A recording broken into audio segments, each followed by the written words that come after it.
In one community, a single kick of a ball can rewrite a girl's future. A skill placed in steady hands can put food on a family's table. A simple turn of a tap can restore dignity where it was once lost. And from one woman's darkest season, a light can rise, powerful enough to guide thousands.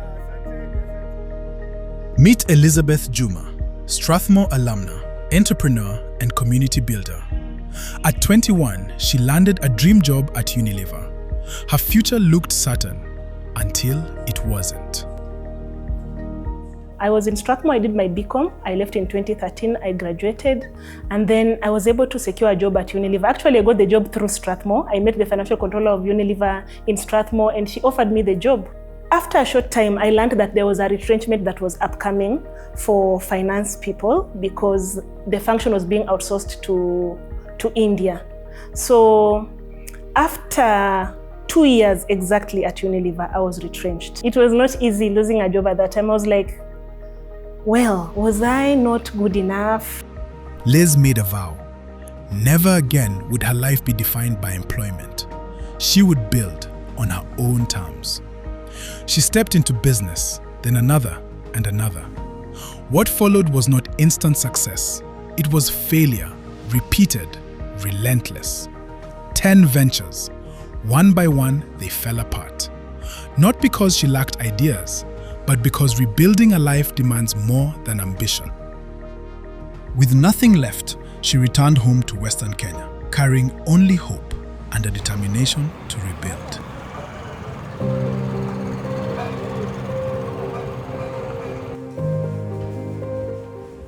I had not yet decided to move. I just came home to just think and see what am I doing wrong and maybe what is the direction for my life going forward. I decided after some time, because my parents again had a small shop, I decided to start there, the supermarket, and it has eventually grown to be a big business that employs many people in the community.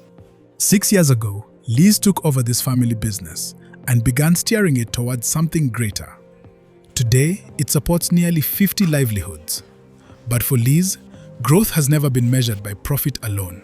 It is measured in people. She mentors and uplifts her team.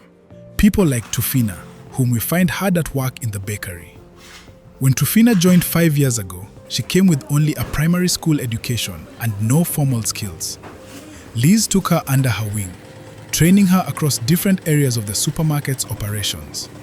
In time, Tufina found her place here, in the bakery, building not just bread, but confidence and a future of her own. Kwa sababu hii kazi venye nimeijua hivyo, akaanza kunilipa vizuri kama mshahara. I thank God. Hiyo mshahara ambaye ananilipa inasaidia kufundisha watoto wangu watatu. Watoto wangu wote wanasoma in a private school through this job. So I thank Stery Supermarket, I thank Wema Bakery kwa sababu imetuwezesha. Mostly I am a girl or a mother. Najifunia hii kazi ambayo ninaifanya. As the supermarket thrived, Liz felt a deeper calling to serve the community that had shaped her, drawing on the values of service she learned at Strathmore University and at home. It is so empty to just live, just to pursue money and not to have any other thing that I'm doing to give back to society or even just to be of use to other people, you know? So I just felt like, okay, there's something more I can do. And my background is that I was born of parents who are already in this work. My mom started Wema organization in 2008, and she has been helping so many children in the community. So when I sat around to think, what can I do?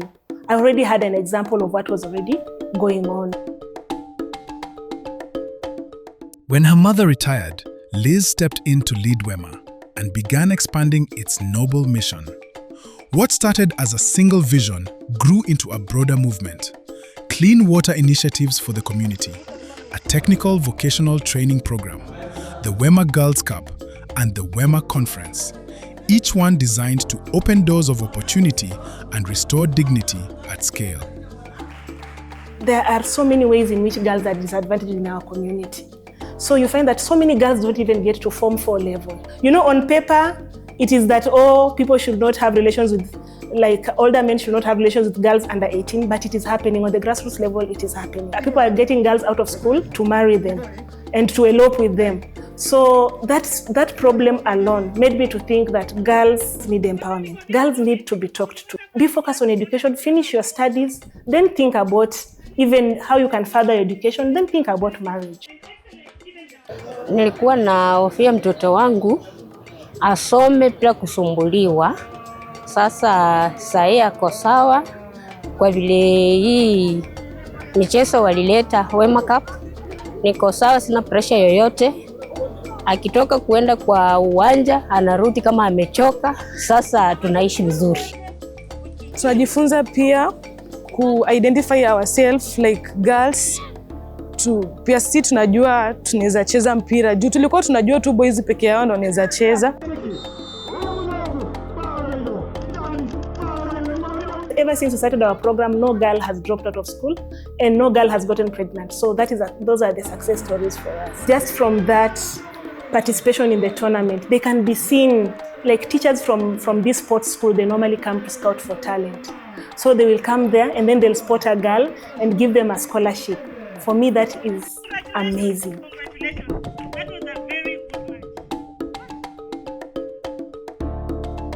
Empowering girls and women also takes shape at the Wema Vocational Training Center. Here, Liz visits a plumbing class, one of the courses offered, open to both men and women.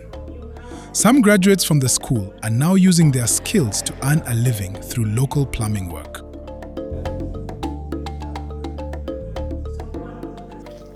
I was sponsored during my course. That is one of the benefits that I got there. Now I'm able to take care of myself, to buy my personal needs that I want. And again, I'm able to help my church, even if it's not in that large, but that small that I get, we share. From this Wema campus borehole, Liz teamed up with Engineers Without Borders, the Lions Club of Bungoma, and other partners to bring water from here to over 70 households in the village. This water project is not only an environmental project, it is also a project that is a women empowerment project. Why? Because women bear the burden of fetching water in a family. You find that girls and women are the ones who will go for water to the river. So when we put this project, we find that women now can use the time that they were using to go to fetch water in the river, they can now use that time to go maybe do some economic activities that can add value to their families. And even young girls, instead of going to the river, they can now spend that time studying and getting ahead in class. As our time with Liz draws to a close, she invites us to the annual Wema Women's Conference, a day dedicated to mentorship and empowerment. Here, young girls gather to learn, to dream, and to grow, connected with seasoned professionals who guide them through conversations on purpose, resilience, and mental well-being. For these girls and the many women she serves across Bungoma, Liz hopes her own story of resilience will remind them to keep reaching and to pursue their dreams without fear. Storms will not last. Yes, it might last for a year, for 6 months, for 2 years, but your life is bigger than any one moment. Your life is bigger than any one moment, any one circumstance, any one event, any one retrenchment, anything that happens in your life. You are bigger than that. Your purpose is bigger than that. Your life is bigger than that. Number 2, when you are at rock bottom, you don't have to figure out your whole journey at once. You just have to take the next best step that you can take.